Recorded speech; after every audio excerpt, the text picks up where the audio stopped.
For a long time I've been interested in the spiritual odyssey of Aldous Huxley.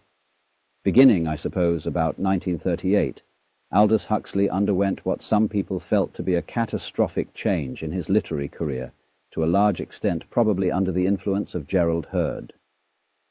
He changed from being a brilliant, witty, and highly cynical novelist to a person with a profound interest in the spiritual life and its importance, with strong leanings towards Vedanta and Oriental philosophy in general. It was about that time that he published Eylis and Gaza and a book on man's contemporary situation called Ends and Means. And thereafter, almost every one of his novels, After Many a Summer Dies a Swan, Timeless Have a Stop, and so on, have been not only novels, but in a certain sense, sermons. And many people have felt that this has spoiled their character as novels. It was about that time, I think, that D.S. Savage published an article in the Suwana Review, the point of which was that Aldous Huxley hadn't really changed at all. It was a very scathing article, which said that this is a man who fundamentally hates people and hates life. And when I was formerly what he did, was simply to castigate them with his wit in a most entertaining way. What he's doing now is that in espousing philosophies of life which are essentially negative, he is in another way doing the same thing. That is to say, wishing for the disappearance of the universe into the void, into what Professor Northrop calls the undifferentiated aesthetic continuum, or what Buddhists call sunyata and the Hindus Brahman. And of course Mr. Savage in this critique made the same mistake that the unwary interpreter of Oriental philosophy always makes, that he takes these symbols literally and believes that when the void is said, it means literally something like a vast expanse of perfectly infinite jello. But nevertheless, there was at that time, I think, some validity in Mr. Savage's criticism, because at that time, doubtless to some extent under the influence of the Vedanta Society of Southern California, Aldous Huxley's philosophy did lean in the direction of what we call Manichaeism. Manichaeism being a generic name because it's so typical of the point of view that the created universe, the universe of matter, the universe of particular things, is an aberration, is a fall from spirituality, and that in the spiritual state there is no particularity, there is only the undifferentiated unity of the divine. And one could see in various ways, for example, in such a book as The Perennial Philosophy, in which Aldous Huxley made a great anthology of writings on the mystical life, one could see that he was leaning to that point of view. But very gradually he began to change. He began to change towards a view of the spiritual life of Oriental philosophy too, in which both worlds were included, in which there was, on the one hand, the consciousness of the divine ground behind all the plurality of the world, but at the same time a full and intelligent acceptance of the plurality. He ceased more and more to be a spiritual escapist. The fulfillment and flowering of this attitude is reflected in his latest book called Island, and it's just been published by Harper's, and it sells for $5. It says Island, a novel by Aldous Huxley. And this is a bit misleading, because the person who reads this book with the feeling that it's trying to be a novel will be disappointed. I suppose a man who's made a great reputation as a novelist is more or less stuck with the novel form, because this isn't a novel, it's a philosophical and social essay. But it does have the advantage that being put in a fictional form, it reads more interestingly than most philosophical and social essays. There's interesting dialogue and asides, descriptions, and so on. But in doing this, Aldous Huxley has undertaken a colossally difficult task. This book is the counterbalance to Brave New World. Brave New World being the picture of things as he was rather afraid they would be, and this being the picture of things as he'd like them to be. And I think there's nothing more difficult than to write a convincing utopia, and there's also nothing more difficult, especially if you have such a wonderful gift for the description of horrible and grotesque things. There's nothing more difficult than to describe the ideal. I've noted this again and again, that, for example, the literary descriptions of hell are always much more interesting than literary descriptions of heaven, and the same thing is largely true in painting. and therefore he's undertaken a terribly difficult job, and all the strikes are against him, because he's describing a utopia that is simply a sitting duck for the critic. It's got all the elements in it, which will make some people really furious. It's the description, you see, of an island somewhere in the Indian Ocean, perhaps near a place like Indonesia, which has been for many years rather inaccessible for having no adequate harbours. And it has on it a population that is primarily Buddhist, people and temperament, I imagine, rather like the Burmese or the Cambodians. And 133 years before the time of the story, it was visited by a Scotch doctor who successfully operated on the wise old Rajah.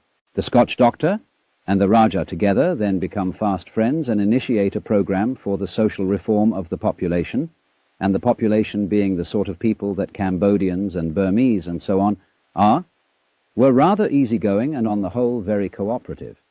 And thus the result is a community which now reflects the things in which Aldous Huxley firmly believes as beneficial to humankind. Now, I said that this book is a sitting duck for the critics because what have we? We have, first of all, the use of consciousness-changing drugs as a constructive pedagogical instrument. We have an entirely new version of the family. The dear old family isn't there anymore, but instead, mutual adoption cooperatives, groups of about 20 families that are a voluntary association, cooperative, wherein everybody's children can more or less belong to everybody else. A child, in other words, gets sick of his parents. He can go and live with some other parents for a while that belong to the same cooperative. And of course that is attacking a real sacred cow family. Then there is worse still, the practice of tantric sexual exercises. You see, these last 2 points, the cooperative instead of the family, and the tantric exercises instead of what we ordinarily mistake for sexual love, is based on the Oneida community, in which Aldous Huxley has been interested for some time. That, as you know, was a community that was exceedingly prosperous and flourishing, and one of the few really successful utopias that ever existed in this country. I think it was flourishing in the last century in upstate New York. And of course it failed because it was so bitterly attacked by preachers and politicians in the outside world. But here are these factors, and there is also a very interesting description of the idealized educational process, in which children are taught not only the 3 R's, they sort of take a slightly subordinate position to psychological training, to fundamental training in ecology, in various forms of dancing that will be outlets for negative emotions, and so on and so on. It's a very interestingly described program. Now, you see, all these things will be snidely reviewed and commented on, and I'm afraid for that reason that people will not enough people will read this extraordinarily intelligent book and let it make them think. As I say, it should not be regarded as a novel. It is a tract, and a very powerful one in some ways. But once again, in a way, its power lies in the contrast that Aldous Huxley makes between what might be and what is. And again, he exercises his astonishing ability to satirize the world as we now have it. And this motif keeps coming up, and he does it very well. When he goes over to describe the ideal, you see, he's not exactly in these respects an original thinker. He's simply adopting a group of ideas on education, sex, the family, politics, and so on, that come from a wide number of sources. And when he wants to make a situation attractive, he doesn't seem to have quite the gift here that he has, as I say, when he wants to describe it as hideous. One of them, here is Aldous being hideous at his best when he describes 2 praying mantises copulating as seen by somebody under the influence of one of the mushroom drugs. What he saw now was a pair of inch-long monsters, exquisitely grisly in the act of coupling. Their bluish pallor was barred and veined with pink, and the wings that fluttered continuously like petals in a breeze were shaded at the edges with deepening violet, a mimicry of flowers, but the insect forms were undisguisable, and now even the flowery colors had undergone a change. Those quivering wings were the appendages of 2 brightly enameled gadgets in the bargain basement, 2 little working models of a nightmare, 2 miniaturized machines for copulation. And now one of the nightmare machines, the female, had turned the small, flat-haired, all-mouth and bulging eyes at the end of its long neck, had turned it, and dear God had begun to devour the head of the male machine. First, a purple eye was chewed out, then half the bluish face. What was left of the head fell out onto the ground. Unrestrained by the weight of the eyes and jaws, the severed neck waved wildly. The female machine snapped at the oozing stump, caught it, and while the headless male uninterruptedly kept up its parody of Ares in the arms of Aphrodite, methodically chewed. End of quote. Otherwise, when we are on the positive side, you see it isn't quite so good, but still good. For example, the old Roger wrote a book for everybody on the island called Notes on What's What. And here is a passage from this book which I think is worth quoting. Nobody needs to go anywhere else. We are all, if we only knew it, already there. If I only knew who in fact I am, I should cease to behave as what I think I am. And if I stopped behaving as what I think I am, I should know who I am. What in fact I am, if only the mannish I think I am would allow me to know it, is the reconciliation of yes and no, lived out in total acceptance and the blessed experience of not to. In religion, all words are dirty words. Anybody who gets eloquent about Buddha or God or Christ ought to have his mouth washed out with carbolic soap, because his aspiration to perpetuate only the yes in every pair of opposites can never in the nature of things be realized. And thus the insulated manic I think I am condemns himself to endlessly repeated frustration, endlessly repeated conflicts with other aspiring and frustrated manichees. Conflicts and frustrations, the theme of all history and almost all biography. I show you sorrow, said the Buddha realistically, but he also showed the ending of sorrow, self-knowledge, total acceptance, the blessed experience of not to. The yogi and the stoic, two righteous egos who achieve their very considerable results by pretending systematically to be somebody else. But it is not by pretending to be somebody else, even somebody supremely good and wise, that we can pass from insulated manishhood to good being. Good being is knowing who in fact we are. And in order to know who in fact we are, we must first know moment by moment who we think we are, and what this bad habit of thought compels us to feel and do. A moment of clear, complete knowledge of what we think we are, but in fact are not, puts a stop for the moment to the Manichaean charade. If we renew until they become a continuity, these moments of the knowledge of what we are not, we may find ourselves all of a sudden knowing who in fact we are. End of quote. Of course, anybody can see that that is a mixture of Zen Buddhism, Krishnamurti, and so on. But it's very clearly said.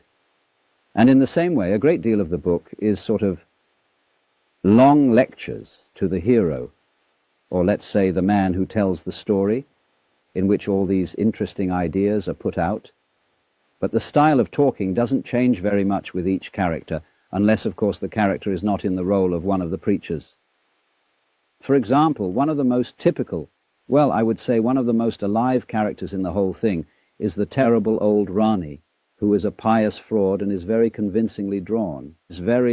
She reminds me of people I've known. And another thing in the story that is closer to life is the problems of the storyteller himself, the throwbacks to his own past and his terrible childhood.